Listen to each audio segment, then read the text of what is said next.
Pozdravljam sve. Danas je 15. januar, nova godina prošla, 21. je počela, nove nade, nova očekivanja, novi strahovi valjda. Evo, i dobio sam pitanja da pričam o novcu, ali skoncentrisano o novcu i samo o novcu. Šta se sada događa u svijetu povodom monetarizacije svijeta. Sad, svi ljudi, apsolutno svi ljudi, danas se brinu u sutrašnjem danu. Kako će da žive, normalno, osnovni faktor toga je kako će obezbediti svoje financijsko stanje. Sad, kad kažem financijsko stanje, ne podrazumevam samo nedostatak novca, nego stare naše navike iz, prošlih vremena, gde zarada novca ili stabilnost zarade novca je bila u nekom smislu osigurana, pa za nas to je bila neka norma, neki status quo. Sad taj status quo se ljulja. Neki ljudi zarađuju manje, neki više. Ti koji krenuli da, zarađuju manje, se brinu ne zato što nemaju novca, prva stvar, nego zato što zarađuju manje. To izaziva dosta veliki unutrašnji konflikt, što realno nema veze kod mnogih sa količinom novca, nego sa osjećajem nestabilnosti. Sada, ajde da pogledamo uopšte šta je novac kao kategorija. Novac je generalno, konkretno u kapitalizmu, u tom ekonomskom sistemu anglosaksonskom, je krv naše civilizacije. On je svuda. Novac i stvoren da bude krv civilizacije. On teče kroz sve moguće žile. Nema mesta gde nema novca. Čak i u parku, kad ti ideš u prirodu gde ti šetaš, taj park postoji zahvaljujući krvi koji nosi kiseonik, koji se zove novac, i zahvaljujući tome postoji taj park. Znači, je vrlo naivno ubeđivati sebe da je novac, to je zlo, ima takav koncept, novac je zlo, pa je samo on kvari nas. Apsolutno ne. Novac daleko nije zlo, to je jako bitan kiseonik u krvi koji hrani ovu civilizaciju i nahranio za posljednjih, od kad postoji stabilnost tog novca ili institucija dolara, zvaćemo to tako, naša civilizacija realno napredovala abnormalno. Za 100 godina rast je nenormalan. Za prethodnih 1000 godina čovečanstvo nije imalo takav rast ko što je imalo upravo posljednjih, grubo rečeno, 100 godina. Sad da vidimo kako se novac razvijao posljednjih 100 godina. Reč, na primjer, milioner ili milion. Obratite pažnju, sad pričamo o mentalnoj poziciji, o psihologiji, kako mi to doživljavamo. Ja se sećam da u moje vreme, kad sam ja bio mlad, pričamo o 60-ih, 70-ih, milion je bila neka cifra više u oblast fantazije. Možete reći milion, to su ogromne nule i tako dalje, tako dalje. Na današnji dan milion za mnoge daleko nije element fantazije, nego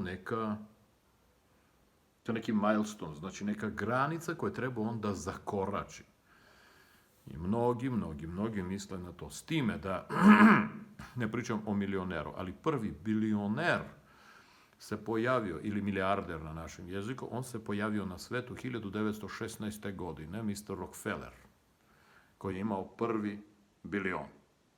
Sad, siguran sam da Rockefeller nije uzeo lopatu, pa je kopao, pa iskopao milion. U svakom slučaju, to je struktura koja je napravila prvog čoveka, dala mu i vlast i ogromnu odgovornost, pa se pojavio prvi milijarder ili bilioner. Interesantna statistika, evo ja tu čitam, da na današnji dan mi imamo, vratimo se iz bilione u milione za sada, na današnji dan mi imamo na zemaljskoj kugli, na ovoj planeti, 46,8 milionera. Zamislite samo, 46,8 milionera. To je jedna država, puna milionera. I količina bilionera ili milijardera je na današnji dan 2153, znači milijardera ili bilionera. Je vrlo interesantno što 2018.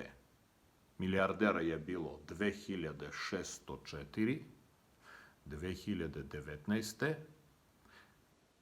je bilo 2825. Rast milijardera je 8,5% za godinu dana. Možete li vi zamisliti tu masu u ciframa novca koji pliva svuda i kako se ona generiše? Zašto je to tako na današnji dan? Objasnit ću. Svet je bio analogni, on je sada digitalni. Dajde da pogledamo što se tiče te krvi sa tim kiseonikom. Šta znači digitalni i analogni svet? Analogni znači da krv je curila svojim nekim vremenskim tokom. Od tačke A do tačke B ona prolazila punktove. Banalni primjer. Nekada, ne tako davno, ti ustaješ, znači neka fabrika proizvede neku robu. Ta roba dođe do distributera, od distributera ona dođe do prodavnice, ti uđeš u prodavnicu, stojiš tamo, kupuješ, doneseš kući, kuvaš i tako dalje. Znači u tom celom lancu od tačke A do tačke B postoji određeni prvo vremenski tok, odliv kapitala, svako uzima svoj procenat, jel? I na kraju krajeva tu postoji ljudi koji se hrane tim kiseonikom, tom krvlju. Šta danas? U digitalnom svetu. Ti uzmeš mobilni telefon i samo kažeš, i za pola sata ti imaš gotovo jelo kod tebe na stolu. Znači, od početka, od proizvodnje do kraja, postoji samo potrošač, to si ti, i stvaralac. Između više nema. I kažete, da, ja idem u prodavnicu. Jeste, ali količina onih koji danas odlaze u prodavnicu, naročito u restoranu, mnogo manja nego pre. Digitalni svet je omogućio brzinu, skraćenje puta, izbacivanje iz tog lanca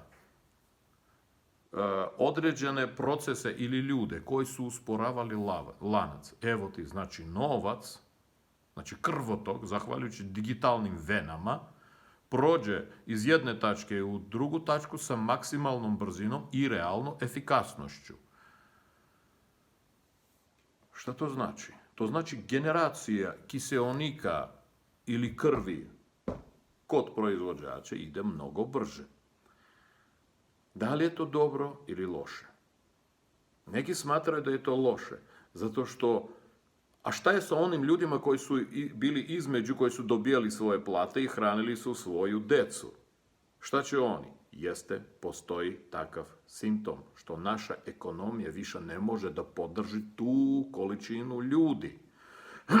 Vi ste to sigurno čuli, da naša ekonomija ne može da podrži količinu ljudi. Mislim, što ne podržava? Ima papira koliko hoćeš, nalepiš papir. Pa se ne radi o papiru, radi se o brzini i skraćivanju.